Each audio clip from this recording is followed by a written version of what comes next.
আল্লাহর নবীর সাহাবী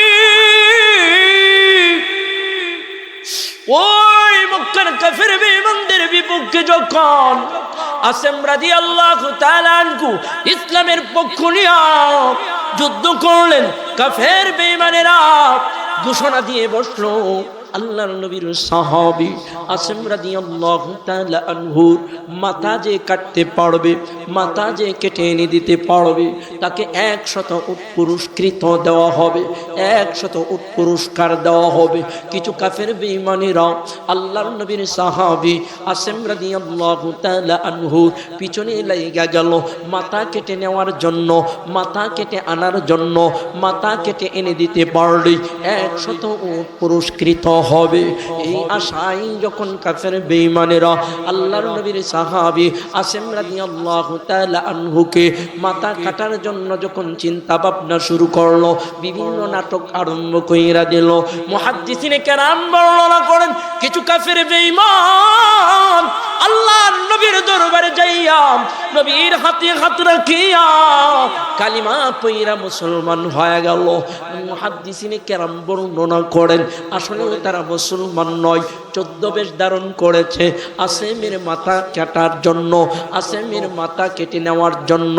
নবীর হাতে হাত রাখিয়া তারা বলে ইয়া রাসূলুল্লাহ, আমরা ঈমান আনয়ন করলাম, আমরা আপনার প্রতি ঈমান আনলাম, আল্লাহর প্রতি ঈমান আনলাম।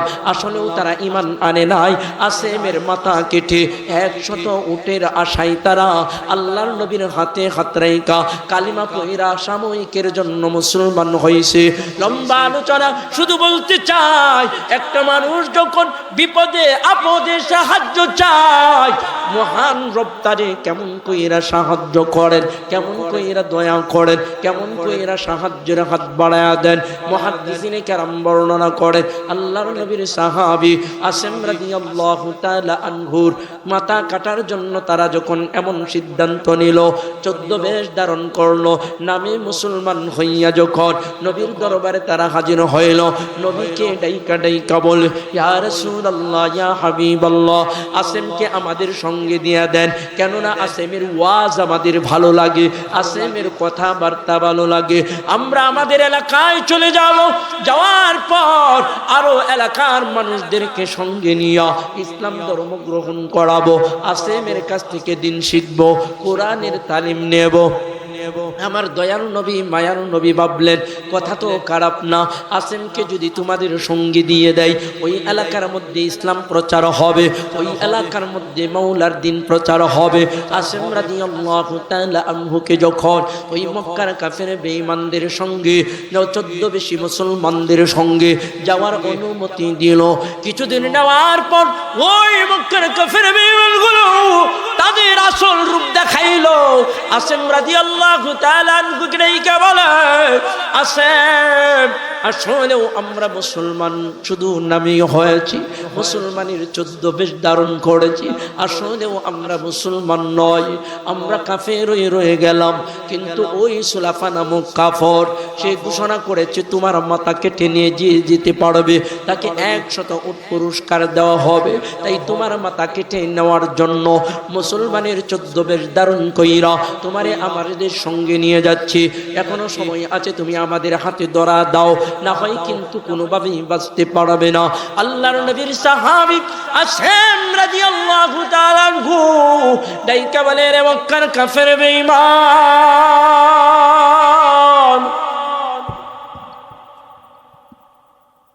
না না না, যতক্ষণ পর্যন্ত আমি আসেমের দেহে প্রাণ সঞ্চার আছে ততক্ষণ পর্যন্ত আমি তোমাদের হাতে ধরা দেব না, যতক্ষণ পর্যন্ত আমার দেহে রক্ত সঞ্চার চালু আছে ততক্ষণ পর্যন্ত তোমাদের হাতে ধরা দেব না। এ মক্কার কাফের বেঈমানেরা, আমি যুদ্ধ করতে করতে হয় শহীদ হব, কিন্তু তারপরও বাতিলের সামনে মাথা নত করব না। আমার বাংলার জমিনেও সেই নবীর ওয়ারিস উলামায়ে কেরামের উপর যখন বিভিন্ন রকম ভাবে জাল জুলুম দেওয়া হয়েছে, অত্যাচার করা হয়েছে, নির্যাতন করা হয়েছে, উলামায়ে কেরাম জেল কাটতে রাজি হয়েছে, বিভিন্ন রিমান্ডে যাইতে রাজি হয়েছে, কিন্তু আল্লাহর নবী এবং আল্লাহর দ্বীনকে বলতে রাজি হয় নাই। জোরে জোরে বলেন ঠিক কিনা? আজকে এখানে দুইজন কারা নির্যাতিত উলামায়ে কেরাম আসবেন, যিনি একজন কালিয়াকৈর উলামা পরিষদের সম্মানিত সভাপতি মুফতি এমদাদুল হক সাহেব হাফিজাহুল্লাহ।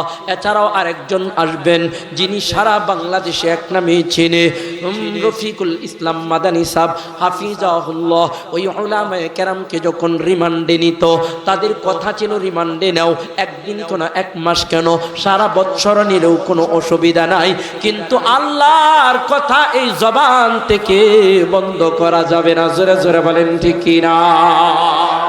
আল্লাহর নবীর সাহাবী আসেম রাদিয়াল্লাহু তাআলা আনহু চোখের পানিগুলো সাইরা রাখ দেয়, এ মুনকার কাফির বেঈমান, না না না, তোমরা প্রথমেই গদ্দারি করেছ, প্রথমেই বেঈমানি করেছ, আমার দয়াল নবীর সঙ্গে বেঈমানি করেছ, আমার দয়াল নবীর সঙ্গে গাদ্দারি করেছ। আমি তোমাদের হাতে ধরা দেব না, যদি মরতে হয় মরব, কিন্তু তোমাদের হাতে আমি ধরা দেব না। আল্লাহর নবীর সাহাবী আসেম রাদিয়াল্লাহু তাআলা আনহু তিনার তীর বর্ষা দিয়া কাফের বেঈমানদের বিরুদ্ধে যুদ্ধ আরম্ভ করে দিল। কাফেরদের বিরুদ্ধে যখন অ্যাকশন শুরু কইরা দিল, এক পর্যায়ে আল্লাহর নবীর সাহাবী আসেম রাদিয়াল্লাহু তাআলা আনহু তীর বর্ষা দিয়া ওই মক্কার কাফের বেঈমানদের প্রতিহত করতে শুরু করলো। কিন্তু এত এত কাফেরের বিরুদ্ধে আল্লাহর নবীর সাহাবী আসেম রাদিয়াল্লাহু তাআলা আনহু একা একা এতক্ষণ টিকতে পারলো না। এক পর্যায়ে আল্লাহর নবীর সাহাবী আসেম রাদিয়াল্লাহু তাআলা আনহু রক্তাক্ত হইয়া জমিনের মধ্যে পইরা গেল, রক্তাক্ত দেহটা জমিনের মধ্যে পইরা গেল। আসেম রাদিয়াল্লাহু তাআলা আনহু যখন ওই মক্কার কাফের বেঈমানদের জবান থেকে শুনতে পারলো তার মাথা কেটে যে নিয়ে যেতে পারবে তাকে 100 উট পুরস্কার দেওয়া হবে। শুধু তাই নয়, সুলাফা নামক কাফের মানত কুনিয়া বসলো, আসেমের মাথার খুলির দ্বারা আমি শরাব পান করব, মদ পান করব। এই যখন শুনতে পারলো আল্লাহর নবীর সাহাবী আসেম রাদিয়াল্লাহু তাআলা আনহু রক্তাক্ত অবস্থায় জমিনের মধ্যে পড়ে আছে, চক্ষুগুলো আকাশের দিকে তাকাইয়া, চোখগুলো বিড়বিড় বিড়বিড় কইরা রক্তে রঞ্জিত অঙ্গ নিয়া আমার মাওলারে ডাকতে আরম্ভ করলো, আকাশের মালিক, আমি তোমার মালিক মানি, আমি তোমার প্রতি ঈমান আনয়ন করেছি। ওই মক্কার কাফের বেঈমানদের কাছে একমাত্র তোমার প্রতি ঈমান আনয়ন করার কারণে শত্রু হয়ে গেলাম, তাদের কাছে আমি শত্রু হয়ে গেলাম। শুধু তাই নয়, ওই মক্কার কাফের বেঈমানগুলো আজকে আমার মাথার দাম 100 উট পুরস্কার ঘোষণা করেছে। শুধু তাই নয়, ওই মক্কার কাফের সুলাফা নামক ব্যক্তি আমি আসেমের মাথার খুলির দ্বারা শরাব পান করতে চাই, মদ পান করতে চাই। ও মালিক, আমি তো তোমার মালিক মানি, আমি তো তোমার রে রব মানি, তুমি আমার মাথার খুলির দ্বারা ওই কাফের রে শরাব পান করাইবা, মদ পান করাইবা। ও মালিক, আমি যত দূর জানি তোমার জন্য তারা পাগল হয়, তাদের জিম্মাদার তুমি হয়ে যাও, তোমার যে আশেক হয় তাদের জিম্মাদার তুমি হয়ে যাও। ডাইকা বলে, আকাশের মালিক,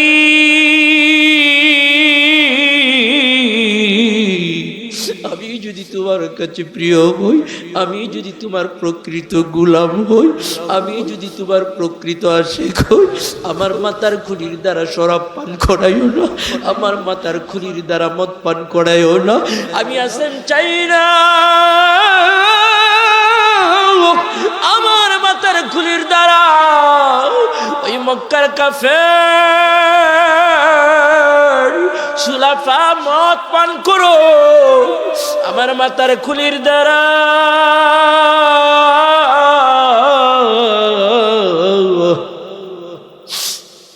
ও ওই সুলাফা মদ পান করুক, আমি মালিক চাই না, আমি মালিক চাই না। ও মালিক, তুমি আমার মাতার জিম্মাদার হয়ে যাও, আমার মাতাকে হেফাজত করো, আমার মাতাকে রক্ষা করো। আসেম রাদিয়াল্লাহু তাআলা আনহু যখন এমন কইরা ধৈর্যের সঙ্গে আকাশের দিকে তাকাইয়া মহান রবের কাছে এমন করে সাহায্য চাই, ইস্তাঈনু বিস-সাবরি ওয়াস-সালাহ, ধৈর্যের মাধ্যমে মহান রবের কাছে যখন আসেম রাদিয়াল্লাহু তাআলা আনহু সাহায্যের হাত বাড়ায়া দিল, সাহায্যের জন্য হাত বাড়ায়া দিল, মুহাদ্দিসিনে কেরাম বর্ণনা করেন মহান রব্বুল আলামিন ডাইকা ডাইকা বলে, ও আসেম, না না না না, চিন্তা করিও না, টেনশন করিও না, চিন্তা করিও না, টেনশন করিও না। যে মক্কার কাফের বেঈমানেরা আজকে আমি আল্লাহকে ভালোবাসার জন্য, আমি মাওলার প্রতি ঈমান আনয়ন করার জন্য তোমার উপর জুলুম করে, তোমার উপর নির্যাতন করে, এমনকি তোমার মাথার খুলির দ্বারা শরাব পান করতে চায়, মদ পান করতে চায়। ও আসে, না না না না, আমি মাওলা তোমার মাতার দ্বারা সুলাফাকে মদ পান করতে দেব না, শরাব পান করতে দেব না। মুহাদ্দিসিনে কেরাম বর্ণনা করেন এমন করে যখন রাত্রি গভীর হয়ে গেল, আল্লাহর নবীর সাহাবী আসেম রাদিয়াল্লাহু তাআলা আনহু যখন জমিনের মধ্যে নিথর দেহটা পইরা গেল, নিথর দেহটা পইরা রইছে, শাহাদাতের সুদা পান করছে, এমন সময় আল্লাহু আকবার, মহান রব্বুল আলামিনের কুদরতে আসেম রাদিয়াল্লাহু তাআলা আনহুর দেহটা ভিমরুল পোকা মাথা থেকে পা পর্যন্ত এমন ভাবে ছেয়ে গেছে, এক চুল পরিমাণ জায়গাও খালি নাই। জোরে জোরে বলেন সুবহানাল্লাহ। মুহাদ্দিসিনে কেরাম বর্ণনা করেন দুইজন কাফের বেঈমান যখন হাতের মধ্যে তরবারি নিয়ে আল্লাহর নবীর সাহাবী আসেম রাদিয়াল্লাহু তাআলা আনহুর মাথা কাটার জন্য, শির কাটার জন্য আসলো, আয়েশা দেখে এমন একটা অবস্থা, আসেম রাদিয়াল্লাহু তাআলা আনহুর মাথা থেকে পা পর্যন্ত পুরাটা দেহ বিমরুল পোকা এমন ভাবে ছেয়ে গেছে, এমন ভাবে বসে রইছে, একটা ফোঁটা জায়গা নাই। আসেম রাদিয়াল্লাহু তাআলা আনহুর দেহ থেকে মাথা কাটার জন্য কোনো রকম সাহস পাই না। এক কাফের আরেক কাফের ডাইকা বলে, খবরদার খবরদার, আসেমের লাশের কাছে যেও না, কেননা এটা বড় মারাত্মক পোকা, এটা বড় বিষাক্ত পোকা, এই পোকাকে যদি কোনো রকম ডিস্টার্ব করো তাহলে কিন্তু তোমার আমার বাঁচার কোনো কায়দা নাই, তোমাকে আমাকে অ্যাটাক করে বসবে। মুহাদ্দিসিনে কেরাম বর্ণনা করেন এইভাবে যখন একজন কাফের আরেকজনকে বলে, চলো চলো আমরা চলে যাই, আগামীকাল সকালবেলা আবার আসবো, আসেমের দেহ থেকে মাথাটা কেটে নেব, আগামীকাল সকালবেলা যখন বিমরুল পোকাগুলো সইরা যাবে, মৌমাছিগুলো সরে যাবে, তখন আমরা আসেমের দেহ থেকে মাথাটা কেটে নিয়ে সুলাফার হাতের মধ্যে যখন আমরা দেব 100 পুরস্কার পাবো।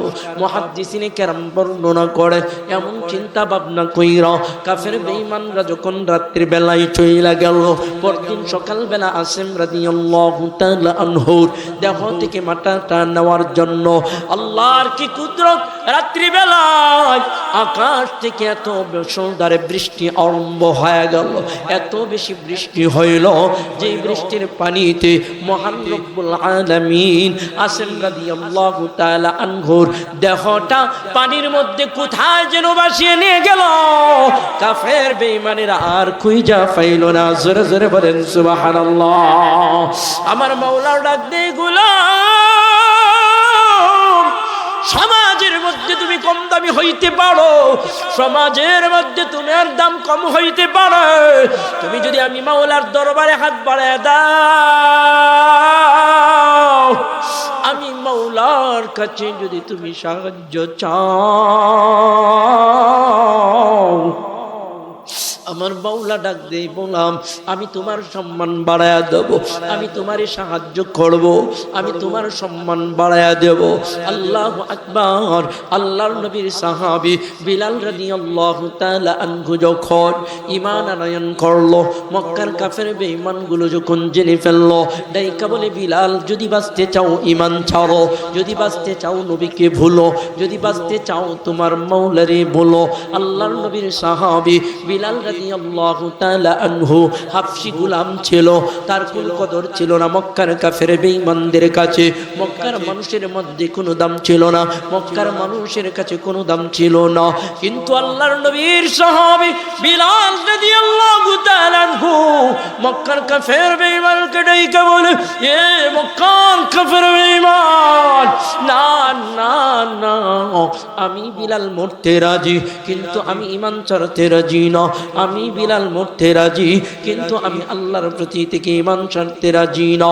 মুহাদ্দিসিনে কেরাম বর্ণনা করেন, আল্লাহর নবীর সাহাবী বিলাল রাদিয়াল্লাহু তাআলা আনহু যখন ওই মক্কার কাফের বেঈমানগুলো শাস্তি দিতে আরম্ভ করলো, উত্তপ্ত গরম মরুভূমির মধ্যে বালুর মধ্যে যখন শাস্তি দিতে আরম্ভ করলো, আল্লাহর নবীর সাহাবী বিলাল রাদিয়াল্লাহু তাআলা আনহু চোখের পানিগুলো সাইরা সাইরা বলে, ওয়াকশির মালিক,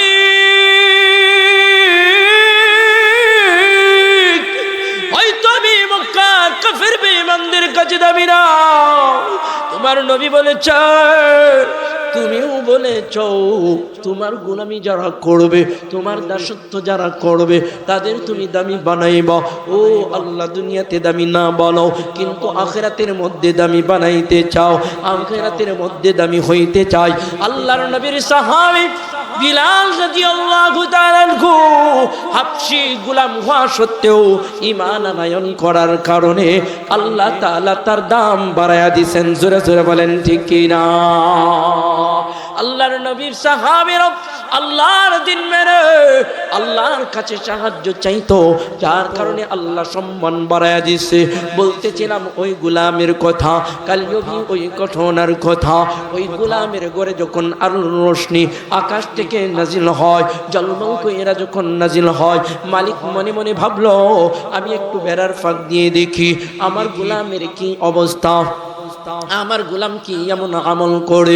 মালিক দরজার ফাঁক দিয়ে, জানালার ফাঁক দিয়ে তাকে দেখে গো, ওই গোলাম সিজদার মধ্যে পইরা মাওলার কাছে কান্দে আর ডাইকে বলে, মালিক আমারে তুমি মাফ কইরা দাও, আমারে তুমি ক্ষমা কইরা দাও, আমারে তুমি মাফ কইরা দাও, আমারে তুমি ক্ষমা কইরা দাও। এইভাবে যখন মালিকের কাছে ওই গোলাম চোখের পানিগুলো সাইরা সাইরা কান্দে, মালিক আর কোনো ডাক দেয় নাই। ফজরের আজান হয়ে গেল, ওই গোলামও নামাজ আদায় করলো, বাড়ির মালিকও নামাজ আদায় করলো। নামাজের পরে মালিক গোড়ের মধ্যে বইসা রইছে। এবার ওই গোলাম যখন মালিককে যাইয়া জিজ্ঞাসা করে, ও মালিক, ফজরের নামাজ শেষ হয়ে গেছে, এবার আমার কিছু দিক নির্দেশনা দেন, আজকে দিনে কি কি কাজ করতে হবে, কি কি কাজ করতে হবে, কোন কোন হুকুম পালন করতে হবে। ওই কিতাবের মধ্যে আসছে। মালিক কোনো কথা বলে না, মালিক